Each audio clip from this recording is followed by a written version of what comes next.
ఓం నమో బ్రహ్మాదిభ్యో బ్రహ్మ విద్యా సాంప్రదాయకర్తృభ్యో వంశ ఋషిభ్యో మహాభ్యో నమో గురుభ్యః.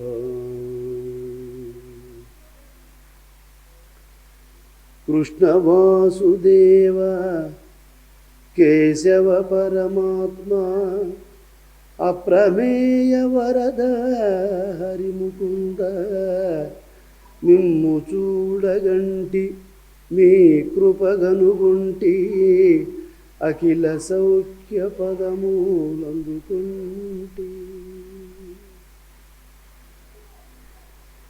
నీవే తల్లివి తండ్రివి నీవే నా తోడు నీడ నీవే సకుడవు నీవే గురుడవు దైవము నీవే నా పతియుగతియు నిజముగ కృష్ణ.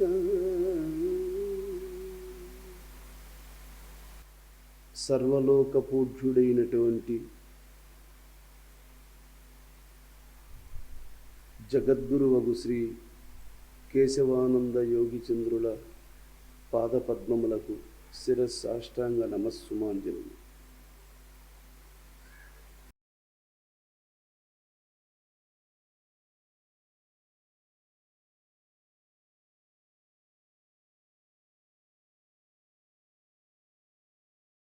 లోకంబులు లోకేశులు లోకస్తులు తెగిన తుది అలోకంబగు పెంచీకటి కవ్వల ఎవ్వడేకాకృతి వెలుంగు అతని నే సేవింతు. ఎవరికి సేవ చెయ్యాలనో చెప్తూ ఉన్నాడు ఇక్కడ. దీన్ని మహానుభావుడు హుసేన్ బ్రహ్మేంద్ర స్వాముల వారు శరణు తిరుమూడి మార్గమెడలి నా తండ్రులకు అనేసాడు. ఎవరికి శరణు చేయాలి? శరణు అంటే నమస్కారం. ఎవరికి నమస్కారం చేయాలి అంటే ద్రష్ట దర్శన దృశ్యములనే త్రిపుటిని దాటినటువంటి యొక్క మహాత్ములకు దేహభేదములు లేవు. వాళ్ళు మా గురువు వాళ్ళ గురువు వీళ్ళ గురువు అనే తేడాలు వాళ్ళకు లేవు. వాళ్ళు సర్వ జగత్తుకు గురువులు. వాళ్ళు అటువంటి వాళ్లకు ఎవరైనా సరే నమస్కారము చేయాల్సిందే. వాళ్ళు జగద్గురువులు. గురువులకందరికీ, ప్రపంచంలో ఉన్న గురువులకందరికీ గురువులు ఎవరు అంటే త్రిపుటిని దాటినటువంటి మహాత్ములు. గురి నిలిపి గురుతుగన్న గురుపుత్రులకు నెల్ల. ఎవరైతే గురువు ఉపదేశించినటువంటి సత్యము మీద గురి కలిగి ఆ గురుతులు ఎవరైతే కనుక్కొని ఉంటారో ఆ గురుపుత్రులకు అందరికీ నేను నమస్కారం చేస్తున్నానని చెప్తాడు. ఇంకొక చోట ఏం చెప్పాడు? కంటి గురుచంద్రు పాదాబ్జములు పూజించి పరము కంటి నాల్గింటి పైకిల్గంటి కంటి కమల వరి ముంటి తుదను బయలంటి చరాచర మంతట నిండినది ఎరుగే ఎరిగించును సర్వము వినరా. అందుకే ఆయన హుసేన్ బ్రహ్మమయ్యాడు. హుసేన్ కాదు, బ్రహ్మం. హుసేన్ అనే పేరు శరీరానికి సంబంధించింది. కానీ శరీర స్థాయిని అధిగమించి బ్రాహ్మీ స్థితిని పొంది ఉన్నాడు కనుక ఆయనకు హుసేన్ బ్రహ్మం అనే టైటిల్. కంటి ఇక్కడ గురుచంద్రు పాదాబ్జములు కంటి చూచితి. ఎలా చూడగలిగాను అంటే పూజించి అన్నాడు. పూజించి కనుక్కున్నాను అన్నాడు. ఊరికే కనుక్కున్నానని చెప్పలేదే, పూజించి పరము కంటి. అసలు పూజ అంటే ఏంది? సోహంభావేన పూజయేత్, అది పూజ. ఇది వశిష్ఠ మౌనీంద్రుల వారికి పరమేశ్వరుడు చెబుతాడు. నిజమైనటువంటి పూజ ధ్యానమే అనేసాడు ఆయన.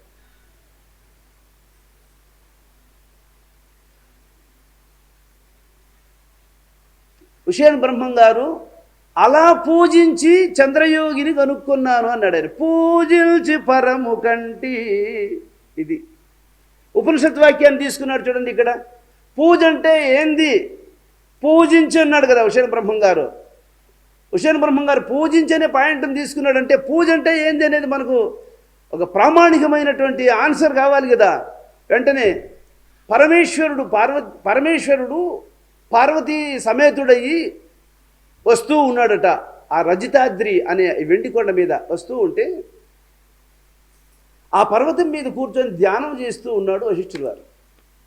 ధ్యానం చేస్తూ సూర్యుడు అరుణోదయాన్ని దాటి సూర్యోదయానికి వచ్చినట్లు ఒక దివ్యమైనటువంటి తేజస్సు దగ్గ దగ్గ దగ్గ దగ్గ దగ్గ దగ్గ మెరుస్తూ ఉందట.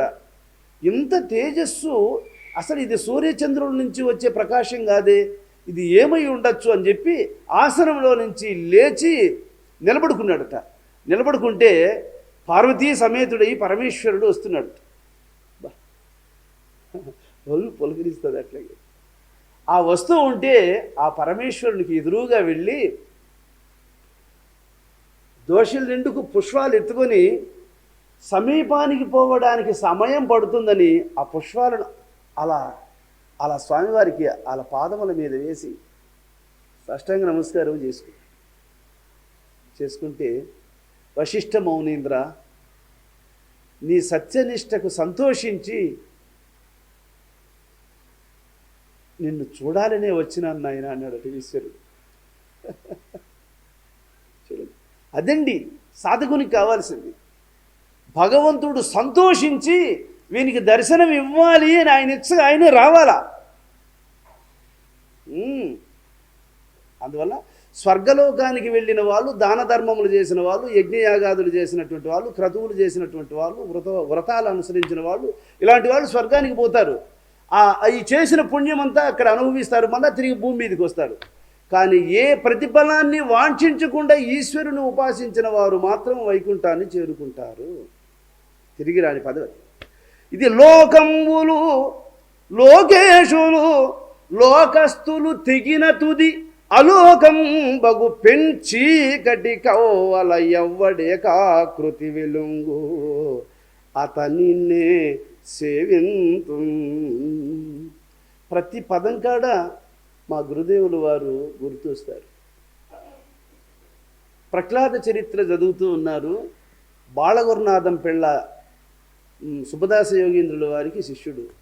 వారు అర్థం చెప్తూ ఉన్నారు. అచ్చపు చీకటిన్బడి అనే పద్యానికి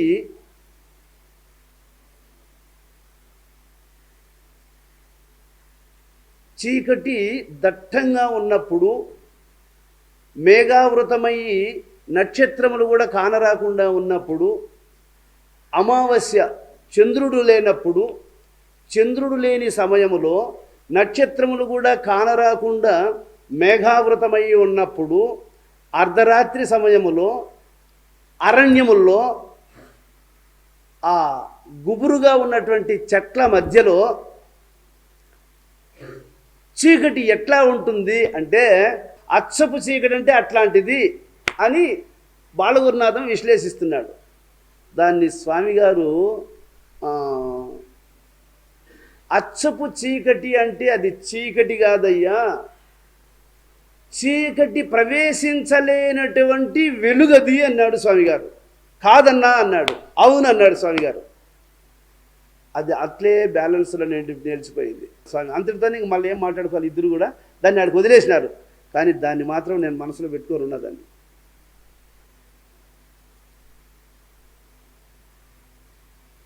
ఇక్కడ చెప్తున్నాడు, అక్కడ పెంచి గడ్డి కవ్వల ఎవ్వడేకాకృతి వెలుంగు వానినే సేవింతు అదండి కేశవానంద స్వామి గారు చెప్పింది. అందుకే వినేవాడు ఎంత సూక్ష్మగ్రాహిగా ఉండాలనో చూడండి.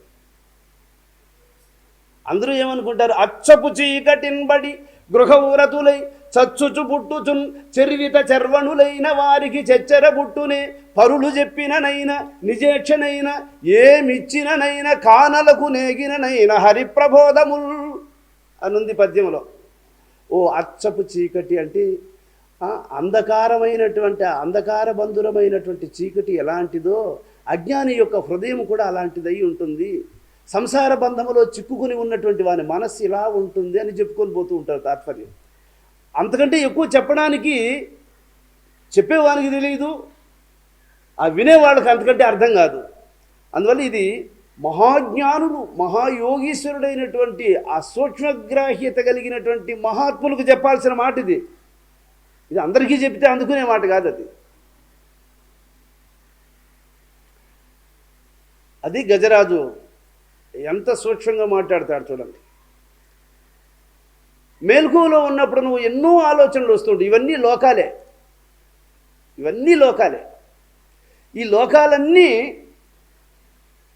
నిద్రలో అణిగిపోతాయి అనుకోండి.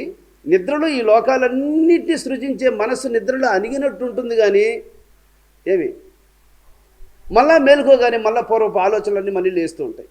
కానీ యోగములో సంకల్పాలు అణిగిపోతే మళ్ళా లేవవు. నిద్రలో సంకల్పాలు అణిగిపోతే మళ్ళీ మరుసటి రోజు లేస్తాయి. ఇవి నిద్ర లేవగానే లేస్తాయి. యోగ మార్గంలో గిన సంకల్పాలు అణిగిపోయాయి అంటే మళ్ళీ అవి లేవవు.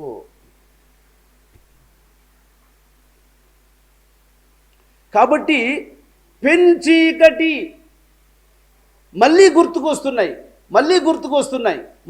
సంకల్పాలన్నీ మళ్ళీ గుర్తుకొస్తూ ఉన్నాయి. ఇది పెనబడిన దారము వలె, పెనవేసుకున్న తీగ వలె పైబడి వస్తూ ఉన్నటువంటి మాయ ఇది. దీనికి అవ్వల అందుకు చెరియించు 4 స్థానాల అవల మీరి చేరి సహస్రారము సమసిపోయిన చోటుని చెప్పలేను, సద్గురు కరుణని చెప్పలేను. శ్రీ బ్రహ్మేంద్ర స్వామి చరించుట, ముక్కు ద్వారములలో హంస చరిస్తూ ఉంది. చరించుట అంటే ఏమి? నడచుట. కంటి యందు మనసు చరిస్తూ ఉంది. కన్ను కదులుతూ ఉంది, మనసు కదులుతూ ఉంది. ఇది చరించుట అంటే. ముక్కు పుటముల యందు శ్వాసలు చరిస్తున్నాయి, దృష్టి యందు మనస్సు చరిస్తూ ఉంది. ఇది చరించు 4 స్థానాల అవల మీరి. ఈ ముక్కు ద్వారములలో పయనించే హంస, నయనేంద్రములలో కదిలేటువంటి సంకల్ప శక్తి, ఈ రెండింటిని ఇవి 2 అవి 2 4ంటిని ఎక్కడైతే కూటమి 4 ఎక్కడైతే కలుసుకుంటున్నాయో దానికి అవల ఉన్నటువంటి యొక్క భగవద్ అనుభూతిని నే చెప్పలేను అంటే. నే చెప్పలేను అని ఎందుకన్నాడు అంటే తెలియక చెప్పలేవా? ఎందుకు చెప్పలేవు అంటే నేను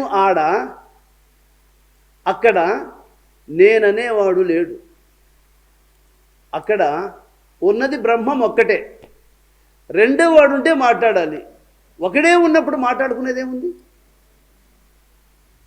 ఇద్దరుంటే మాట్లాడుకోవాలి. ఒక్కడే ఉండేటప్పుడు మాట్లాడేది ఏముంది? ఎవరితో మాట్లాడతావు? ఎవరు లేనప్పుడు ఎవరితో మాట్లాడతావు చెప్పు? ఒకటే ఉంటే మాట్లాడుకోవాల్సిన అవసరం.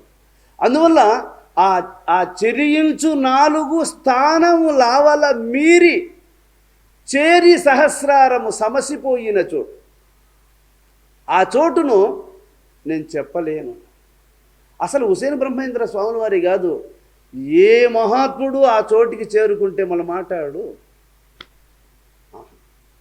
ఇది లోకములన్నీ లోకంబులు లోకేశులు లోకస్తులు తెగిన తుది అలోకంబగు పెంచి కటికవ్వల ఎవ్వడేకాకృతి వెలుంగు వాని నే సేవింతున్.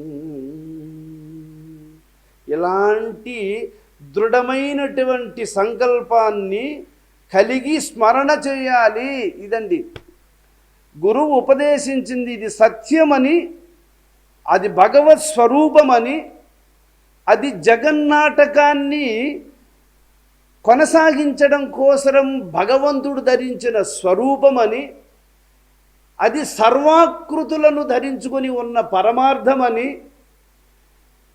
ఇది సామాన్యమైనది కాదని, అది భగవత్ స్వరూపమని దానిని ఉపాసించాలి. అప్పుడది పరిపూర్ణ ఫలితాన్ని ఇచ్చేస్తుంది. ఏదో స్వామి చెప్పాడు, కొద్దిసేపట్ట బొస్సు కొట్టేసి పోతా ఉండేవానికంతా ఇది అయ్యేది కాదు. అసలు నీకు అదేంది అర్థమైందా చెప్పు ముందు. అది నీకు అర్థమైందా? అర్థం చేసుకోవడానికి నువ్వు వింటున్నావా? వినడానికి వస్తున్నావా? అట్లా కదండి. ఇప్పుడు ఉపదేశం తీసుకున్న వాళ్ళు కూడా దాన్ని అందుకోలేకపోవడానికి కారణం ఏంది? దాని వాల్యూ తెలియడం లేదు. అందుకే ఒక వస్తువును సేల్ చేయాలంటే దానికి ముందు అడ్వర్టైజ్మెంట్ చేస్తారు చూడండి. ఇప్పుడు నేను చెప్పేదంతా అడ్వర్టైజ్మెంటే. ఒరేనైనా దీనివల్ల ఇంత ఉపయోగం ఉంది, ఇన్ని ఉపయోగములకు కారణమైనటువంటి దీన్ని మీరు వాడుకోకుండా ఉన్నారే, దీన్ని ఇలా వాడుకోండి, అది నీకు ఉపయోగపడుతుందని దాన్ని చెప్తున్నా నేను, అంతే. నర్తకుని భంగి పెక్కగు మూర్తులతో ఎవ్వడు ఆడువు.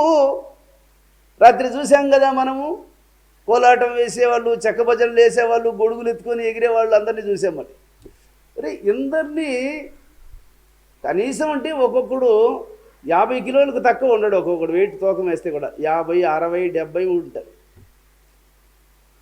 ఎంతమంది ఇన్ని 50లు ఒకసారిగా ఎగరేస్తూ ఉన్నాడంటే వాడు, ఇన్ని 70లను ఒకసారిగా ఎగరేస్తూ ఉన్నాడంటే ఎవరి వల్ల అవుతుంది ఈ పని చేయడానికి చెప్పు? అసలు ఆయన ఎక్కడున్నాడో కనబడడో. అసలు ఆయన ఎక్కడో ఉండి ఒక రిమోట్ పెట్టుకొని అదేదో పైన ఒకటి తిరుగుతూ ఉంది చూడు, జీరం కట్టాడు ఒకటి, దానికి ఒకటి పెట్టుకొని రిమోట్ పెట్టుకొని దాన్ని ఆపరేటింగ్ చేస్తూ ఉంటే అది తిరుగుతూ ఉంటుంది. అట్లా ఎవడైనా తిప్పుతూ ఉన్నాడు ఆడన ఒకడు కూర్చొని? లేదే. మరి ఎవడోడు? మునులు దివిజులు కీర్తింపనేరరు ఎవ్వని. ఏమని కీర్తించాలి ఆయన్ను? మునీశ్వరులకే నోరు మోగపోతా ఉంది. దిద్రిక్షులు దేవతలే ఆయన తెలుసుకోలేకపోతున్నారు. అట్టివాని నేను తింటూ. అట్టివాడు కదండి కేశవానంద స్వామి. ఆయన ఈ పొద్దుటి గట్టి మేల్కొనరా, రేపు అట్లుంటా.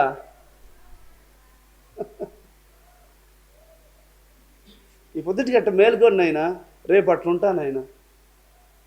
తూర్పుకు అభిముఖంగా స్వామి గారు అట్ట కూర్చోవలసి, కాళ్ళు సాంపుకొని అట్ట కూర్చున్నాడు. సరే స్వామికి మెడ నొప్పి, ఏం చేయాలా? అప్పుడు నేను స్వామి గారు ఇట్లా తూర్పు ముఖంగా మలుకొని కూర్చున్నాడు. నేను వెనకాల స్వామి వీపుకు నా వీపు ఆనిచ్చి, స్వామి తల నా తలకు ఆనుకునేడుగా, స్వామి వీపు నా వీపుకు ఆనుకునేడుగా అట్లా ఆనుకున్నా. నేను ఆనుకుంటే నాకు ఆనుకొని స్వామి గారు, గురుస్వామి అట్లున్నాడు. సరే స్వామి గారు వెయిట్ ఎక్కువ కదా, నేను కూర్చోండి అంత సన్నటోడిని. స్వామి నాకు ఆనుకునేటప్పటికి నేను జరిగిపోతాను ముందరికి. అప్పుడు ఇంకా నన్ను ఆపగలిగేదానికి ఆడ ఇసుర్రాయి ఒకటి ఉన్నింది. ఆ ఇసుర్రాయి తెచ్చి నా కాళ్ళ కానిచ్చారు. ఆ ఓబులకు గుర్తుంటుంది అనుకుంటా. ఇసుర్రాయి తెచ్చి నా కాళ్ళ కానిచ్చారు. ఆ ఇసుర్రాయి మీద ఇంకొకటి నిలబడుకున్నాడు. ఆ ఇసుర్రాయి నా కాళ్ళు కానిస్తే ఇసుర్రాయి కూడా స్లిప్ అయిపోతా ఉంది. ఆ ఇసుర్రాయి మీద ఇంకొకటి నిలబడుకున్నాడు. అప్పటికి నిలబడింది. అలా నిలబడుకొని ఉన్నప్పుడు అలా నాకు ఆనుకొని అప్పుడు చెప్పిన మాటది, నాయనా టైం ఎంత అయింది నాయనా అని అడిగాడు. 2:45 అయింది నాయనా అన్నాడు. ఎప్పుడు నైటు 2:45 అయింది నాయనా అంటే అప్పుడు ఒక 20-30 మంది దాకా కూర్చొని నిలబడుకొని ఉన్నారు అందరూ బిడ్డలంతా. అప్పుడు అందరిని ఎటు చూసి, ఇంతమందికి నిద్ర లేకుండా పోతా ఉంది కదా నాయనా అని ఈరోజు అట్లా మేలుకోండి నాయనా, రేపు అట్లుంటానైనా అన్నాడు. ఈ పొద్దుటికి అట్లా మేలుకోండి నాయనా, రేపు అట్లుంటా అని చెయ్యి అట్లా చూపించి చూపట్ల మార్చాడు. కరెక్ట్గా మరుసటి రోజు అలాగే ఉన్నాడు.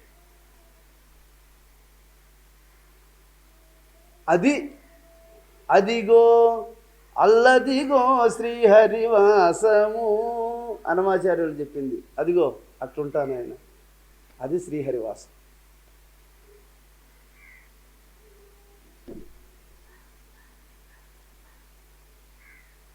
మహాత్ములు ఒక్కొక్క వాక్యము ఆ వాక్యానికి లోబడి ఉంటుందండి వేదం పూర్తిగా. అంత గంభీరమైనటువంటి వాక్కులను ప్రయోగిస్తారు వాళ్ళు. ముక్త సంగులైన మునులు ముక్త సంగులు అంటాడు. ముక్తికి మార్గము ముక్కున నడిచే మార్గమే. అందువల్ల దీనికి ముక్కునందు ఏది నడుస్తూ ఉన్నదో అది ఏ ముక్తికి మార్గము. అందుకు ఆ పాయింట్ వచ్చింది అక్కడ. ముక్తి అంటే ఏమి? ముక్కు యందు ఏది నడుస్తూ ఉన్నదో ఆ మార్గములో మనస్సును నడిపించడమే ముక్తికి మార్గము. ముక్త సంగులైన మునులనే పేరు వచ్చింది అందుకే. మొక్కుబడి, నేను మొక్కున్నానండి స్వామివారికి అని అంటూ ఉంటారు. ఏమని మొక్కున్నావయ్యా? తలనీలాలు ఇస్తానని మొక్కున్నాను అని అంటూ ఉంటారు. మొక్కుబడి అంటే అది కాదు, ముక్కుకాడబడి ఉండడమే నిజమైన మొక్కుబడి. ముక్కుకాడబడి ఉండడము నిజమైన మొక్కుబడి. ఆడబడి ఉండేది చేతగాక ఎంటికలు ఇచ్చేసి వస్తారు వీళ్ళు. అదే నన్ను ఇవ్వాల్సింది.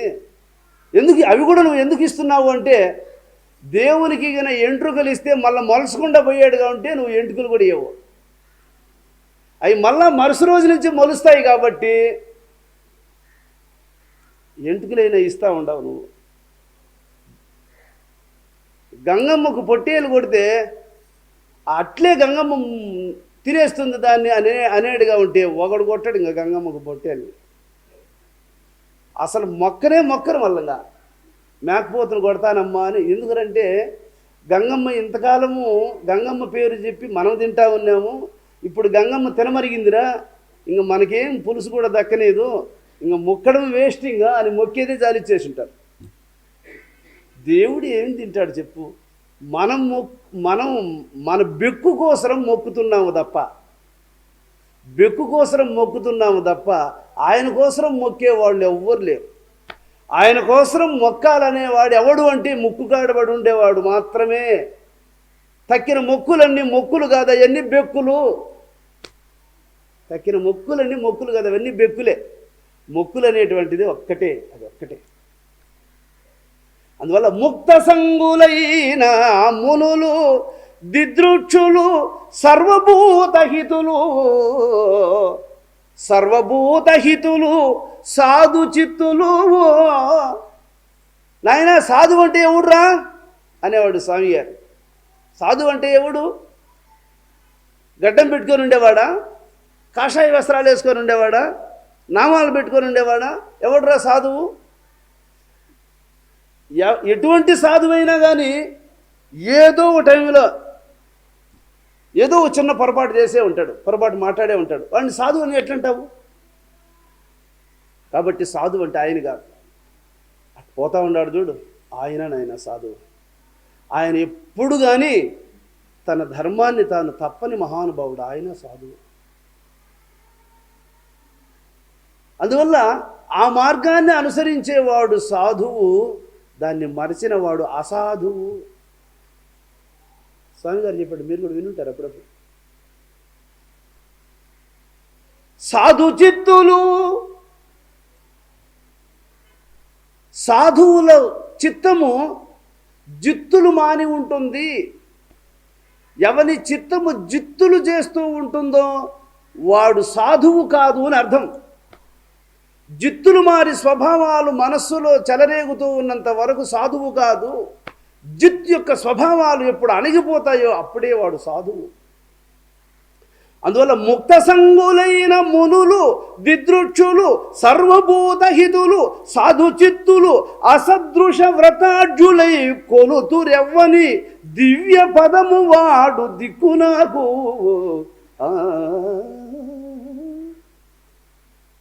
మునీశ్వరులందరూ, సాధు సత్పురుషులందరూ, దేవతలందరూ కేల్మోడ్చి ఏ పరమేశ్వరునికి ప్రణమిల్లుతూ ఉన్నారో, ఏ పరమేశ్వరుణ్ణి పొందడానికి జీవిత వ్రతాన్ని, ఒకరోజు ఉపవాసం ఉండి వ్రతం చేసేది కాదు, వారం రోజులు మాలేసి వ్రతం చేసేది కాదు, యావత్ జీవితము వ్రతంగానే జీవితాన్ని గడిపేటువంటి యొక్క మహాత్ములు ఎవరిని నమ్మి తన జీవితాన్ని అంకితం అనర్చి వ్రత రూపంలో జీవితాన్ని గడుపుతారో ఆ పరమేశ్వరుడే నాకు దిక్కు.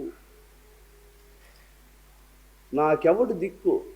నీకెవడు దిక్కు? ఆయనే. దిక్కులకన్నిటికీ దిక్కు అతడే. భవము దోషంబు రూపంబు కర్మంబు. ఇక్కడ ఇచ్చాడు చూడండి ఆన్సరు. భవము దోషంబు రూపంబు కర్మంబు ఆహ్వయమును గుణములెవ్వనికి లేక. ఎవనికి పుట్టుక లేదో, ఎవనికి దోషములు లేవో, ఎవనికి కర్మలు లేవో, ఎవనికి బంధములు లేవో, ఎవనికి గుణాలే లేవో, జగములు కల్గిల్చు సమయించు కొరకు నిజమాయ నవ్వడు ఇన్నియును దాల్చు. జగముల కలిగించు సమయించు కొరకు నిజమాయ ఎవ్వడు ఇన్నియును దాల్చువు. ఆ పరేషునకు అనంత శక్తికి బ్రహ్మకు ఇద్దరూపికి రూపహీనులకు చిత్రచారునికి సాక్షికి ఆత్మరుచికి పరమాత్మునకు పరబ్రహ్మమునకు మాటలను ఎరుకల మనముల చేరంగదాని శుచికి సత్యగమ్యుడగుచు నిపుణుడైన వాని నిష్కర్మతకు మెచ్చువానికే నొనర్తు వందనములు.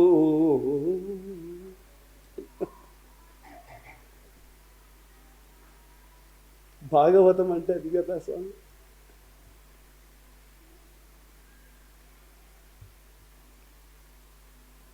పుట్టుక లేనివాడు పుట్టుగిట్టులకు సంబంధితమైనటువంటి శరీరమును నిజమాయతో నడిపించేటువంటి వాడు. చూడండి ఇక్కడ నిజమాయ 21,600 సార్లు తిరుగుతూ ఉంది. అది నిజమే, అది నిజమే. కానీ అది కూడా మాయగా నడుస్తూ ఉందనేసాడు ఇక్కడ. అది కూడా మాయే. అయితే దాని ద్వారా నిజాన్ని తెలుసుకోవచ్చు. అది కూడా మాయే. ఈ విషయాన్ని ఒక తర్కవాది, మా స్వామి గారి యొక్క శిష్యులు 5 మంది, వాళ్ళ పేర్లు ఇప్పుడు మనకు అవసరం లేదనుకోండి, వీళ్ళు 5 మందికి ఆమె ఎదురుపడి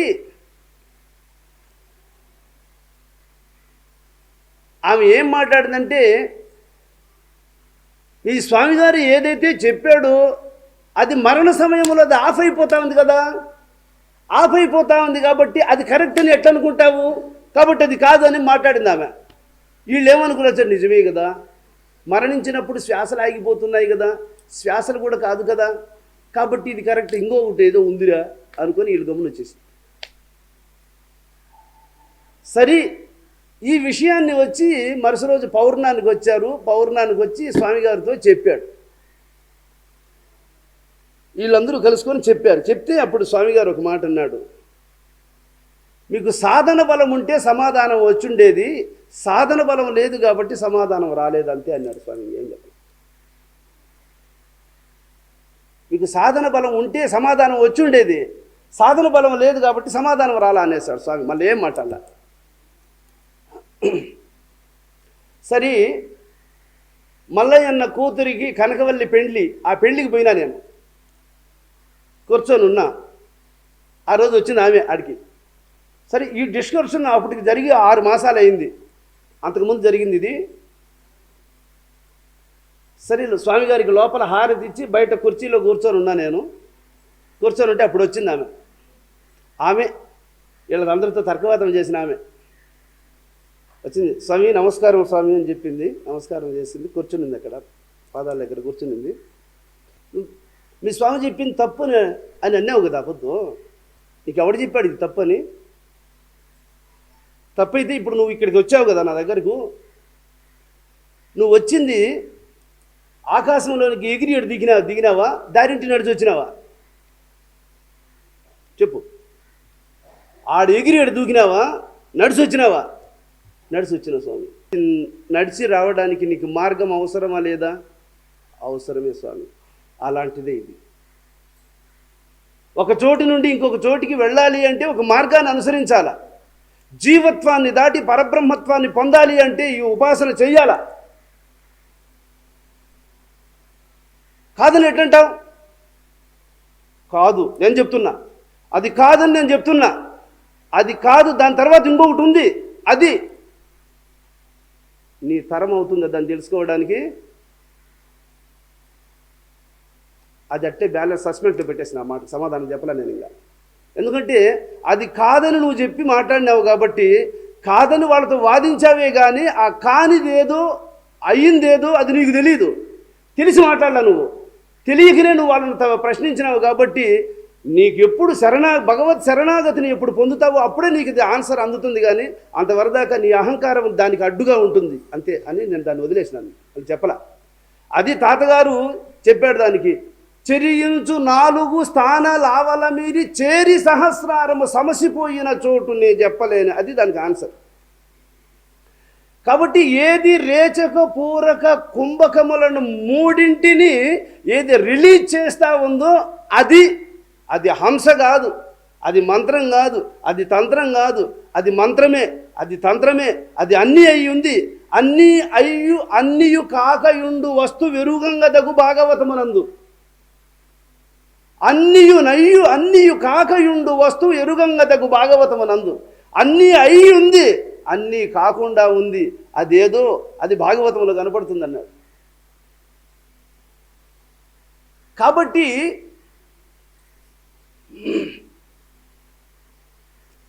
ఎంత సదరపాటి బిల్డింగుకు గతుకులతో కూడిన స్టెప్స్ ఎందుకండి? స్టెప్స్ అవసరం లేదనుకుంటే పైకి ఎట్టబోతావు నువ్వు చెప్పు?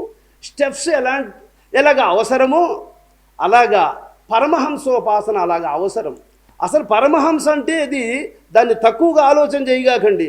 అంటే ఇది దానిని తెలుసుకోవడానికి ఒక ఉపమానం, ఒక ఉపాయము, ఒక మార్గము, అంతేగాని ఇదే అది కాదు అని అనుకోకూడదు సుమా. అదే ఇదే అది.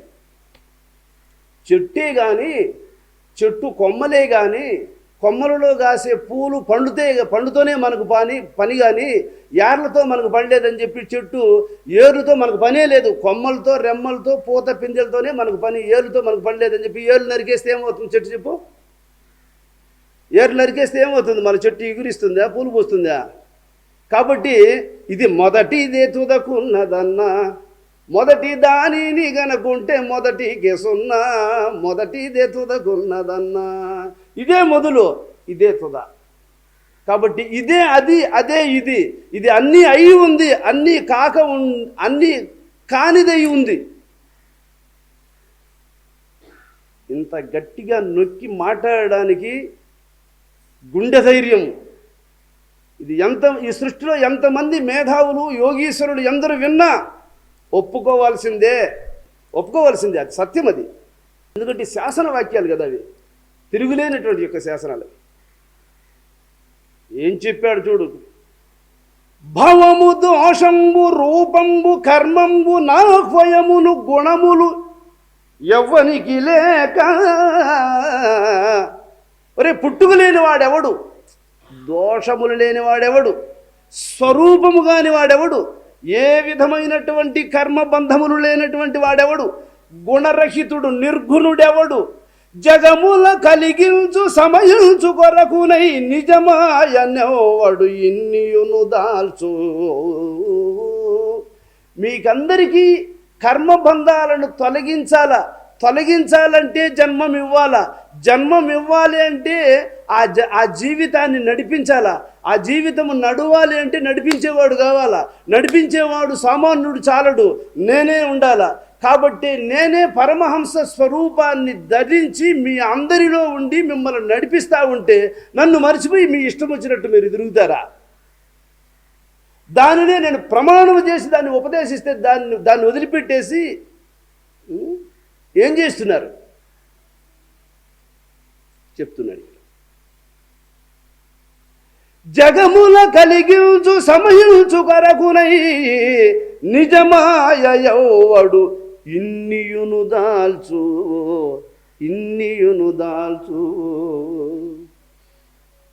ఆ పరేషునకు ఎవడు ఇన్నిటిని ధరించుకొని ఉన్నాడో ఆ పరమేశ్వరునకు నమస్కారము. అది నమస్కారమునకు అర్హుడు ఆయన ఒక్కడే, ఇంకొకటి కాదు. పరుడై ఇక్కడ చెప్తా, ఆ పరేషునకు పరుడై ఈశ్వరుడై మహామహిముడై ప్రాదుర్భవస్థాన సంహరణ క్రీడనుడై త్రిశక్తియుతుడై అంతర్గత జ్యోతి అయి పరమేష్టి ప్రముఖ అమరాధిపులకు ప్రాపింపరాకుండు నట్టి దుస్తర మార్గంబున తేజరిల్లు హరికిన్ తత్వార్దినై మృక్యదన్.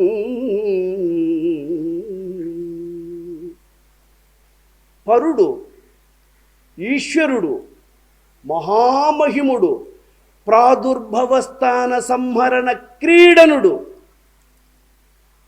త్రిశక్తియుతుడు, అంతర్గత జ్యోతి, పరమేష్టి ప్రముఖ అమరాధిపులకు ప్రాపింపరాకుండు నట్టి దుస్తర మార్గంబున తేజరిల్లు హరికిన్ తత్వార్థినై మృక్యదన్. ఎవరికి నమస్కరించాలనో చూడండి, నమస్కరించదగిన వాడు ఎవడో చూడండి, అది చెప్తున్నాడు. ఇంత అత్యంత సూక్ష్మమైనటువంటి రహస్యమైనటువంటి పరమేశ్వరుని గుర్తించాలనే. కాబట్టి ఆయనకు పరేషునకు ఇంకొక మాట అంటాడు ఇక్కడ, అనంత శక్తికి. బా, ఆయన శక్తి ఇంతే అనేది లేదు, అనంతం అనేశాడు.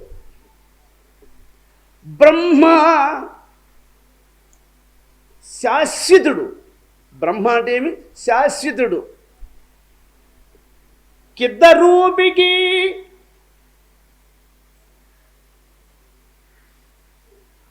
బ్రహ్మదేవుని దగ్గరికి దేవతలు వెళ్ళారట. స్వామి మాకేమైనా చెప్పండి అని అడిగారట. దా అన్నాడట ఆయన. సరే స్వామి. తర్వాత రాక్షసులు వెళ్ళారట. స్వామి మాకేమైనా చెప్పండి అని అడిగారట. దా అన్నాడట ఆయన. సరే స్వామిని వెళ్ళిపోయారు. దా అనగా దా అని అన్నప్పుడు మీకు ఏమర్థమైంది చెప్పండి అని అంటే అప్పుడు రాక్షసులు చెప్పారు, మాకు ఇతరులను హింసించేది మాకు స్వభావమై ఉంది కాబట్టి ఇతర ప్రాణులను హింసించడము రాక్షసుల స్వభావం. అందువల్ల మాకు ఉండాల్సిన నియమం ఏమిటి అంటే దయాగుణం ఉండాలి. దా అంటే ఏమి? దయాగుణం ఉండాలి. అందుకని దా అన్నాడు బ్రహ్మదేవుడు. ఇంకా మేము దయాగుణము కలిగి ఉన్నట్లయితే రాక్షసులైనా కానీ భగవంతుని కృపకు పాత్రులు అవుతారు అని చెప్పాడు బ్రహ్మ. మానవులారా, దేవతలారా, మీకేం అర్థమైంది అని అంటే ధర్మాన్ని అనుసరించండి. ధ అనగా ధర్మాన్ని అనుసరించండి. అందుకే చూడండి, చంద్రుడు తన ధర్మాన్ని తాను అనుసరిస్తాడు, సూర్యుడు తన ధర్మాన్ని తాను అనుసరిస్తాడు, నీరు పల్లాన్ని తెలిసి ప్రవహిస్తూ తన ధర్మాన్ని తాను దేవతలందరూ ధర్మాన్ని అనుసరిస్తూ ఉన్నారు. కాబట్టి దేవతలకు ధ అని చెప్పాడు, వాడు ధర్మాన్ని అనుసరించమని ఆజ్ఞాపించాడు. రాక్షసులకు ధ అని చెప్పాడు, దయాగుణము కలిగి ప్రవర్తించమని వాళ్ళకి చెప్పాడు. మానవులు కూడా అని చెప్పాడు. దయాగుణము, దానగుణము, ధర్మగుణము 3 కలిగి ప్రవర్తించాలి మానవులని చెప్పాడు భగవంతుడు. దేవతను అనుసరించే ధర్మగుణము, రాక్షసులు అనుసరించే దయాగుణము, మానవులు అనుసరించేటువంటి దానగుణము 3 మానవునికి ఉండాలి. అందుకే మానవునికి దానగుణం, ఇంకొకరికి ఇచ్చే గుణం ఉండాలి. ఇది ఈ దానం అనేది ఏది అంటే ప్రతిఫలాన్ని, నేను 100 రూపాయలు ఇస్తాను, 5 రూపాయలు వడ్డీ ఇవ్వాలి అని ఇచ్చేది అది దానం కాదు. అది మన బిడ్డకు మనం ఇస్తాము, మన దగ్గర మన బాండ్ రాపించుకుంటామా, మనం వడ్డీ వసూలు చేస్తామా మన దగ్గర, ఆ గుణముతో ఇచ్చేది దానం. అందువల్ల మానవునికి దానగుణం ఉండాలి, దయాగుణం ఉండాలి, ధర్మానుష్ఠాన గుణము ఉండాలి. 3 గుణాలు ఉండాలి మానవునికి. అందువల్ల ఇక్కడ ఇద్ధరూపికి అనే పాయింట్ కాడ వచ్చింది. ఈ పాయింట్ ఇద్ధ అనగా ఆ ధ అనేటువంటి గుణములో ఉన్నటువంటి ఆ వాక్యంలో ఉన్నటువంటి సారాంశాన్ని మనం విన్నాం ఇంతవరకు. చిత్రచారునికి, జ్ఞానదృష్టి గలవానికి ఈ ప్రపంచము శ్రీహరి విచిత్రంగా నడుస్తూ ఉన్నాడు చూడు అని గమనిస్తూ ఉంటాడు. అందువల్ల ప్రతి స్త్రీని, పురుషుణ్ణి, ప్రతి ప్రాణిని విష్ణురూపధరులుగా గుర్తిస్తూ ఉంటారు జ్ఞానులు. ఆ దృష్టి ఎవరికైతే ఉంటుందో వానికి యోగనిష్ట కుదురుతుంది. సృష్టిని భేద దృష్టితో చూచేవానికి యోగ దృష్టి కుదరదు. ఇది గుర్తుపెట్టుకోండి. భేద దృష్టితో సృష్టిని చూచేవానికి యోగ దృష్టి కుదరదు. యోగ దృష్టి ఉన్నవాడు భేద దృష్టితో చూడడు. ఇది దృష్టి లోపమే. అందువల్ల దృష్టి లోపం ఉన్న వాళ్ళందరూ సృష్టి లోపలికి వస్తున్నారు. దృష్టి లోపాన్ని సరిచేసుకున్న వాళ్ళందరూ సృష్టిని దాటేస్తున్నారు.